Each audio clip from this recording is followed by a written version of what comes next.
شاید ظاہر بیچنے والے یہ بھول چکے ہیں کہ اب قانون سو نہیں رہا۔ پولیس کا منشیات فروشوں کے گرد گھیرا تنگ ہو چکا ہے۔ ساہیوال پولیس نے ایک بار پھر واضح کر دیا کہ نوجوان نسل کو تباہ کرنے والوں کے لیے اب کوئی رعایت نہیں ہوگی۔ 4 کلوگرام چرس، ایک ایسا زہر جو درجنوں گھروں کے سکون کو برباد کر سکتا تھا، لیکن بر وقت کارروائی نے ایک بڑی تباہی کو روک دیا۔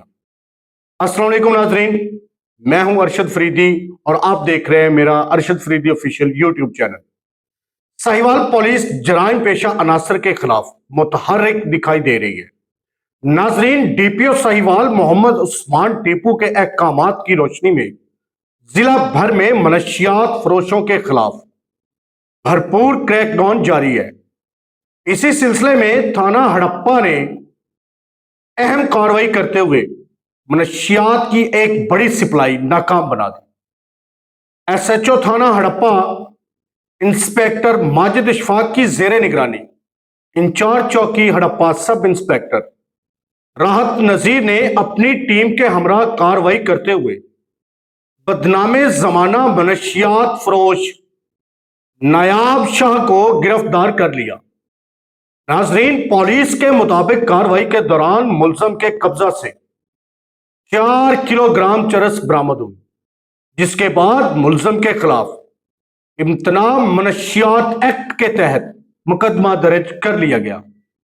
ناظرین، سوال یہ ہے کہ آخر کب تک ہماری نوجوان نسل کو منشیات کے اندھیروں میں دھکیلا جاتا رہے گا؟ یہ صرف پولیس کی نہیں بلکہ پورے معاشرے کی جنگ ہے۔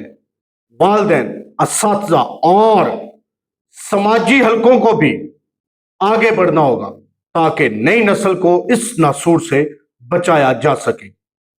ساہیوال پولیس کی یہ کارروائی یقینی طور پر قابل تحسین ہے، لیکن ضرورت اس بات کی ہے کہ ایسے عناصر کے خلاف کارروائیاں مزید تیز کی جائیں تاکہ معاشرہ منشیات جیسی لعنت سے پاک ہو سکے۔ ناظرین، آپ کیا سمجھتے ہیں؟ کیا منشیات فروشوں کے خلاف مزید سخت قوانین اور فوری سزائیں ہونی چاہیے؟ اپنی رائے کمنٹ سیکشن میں ضرور دیں۔ دعا ہے اللہ پاک ملک پاکستان کو ہمیشہ قائم و دائم رکھے۔ اسی کے ساتھ دیجیے گا اجازت۔ نئے ویلاگ تک اپنا اور اپنے پیاروں کا بہت سارا خیال رکھیے گا۔ پاکستان ہمیشہ زندہ باد۔ اللہ حافظ۔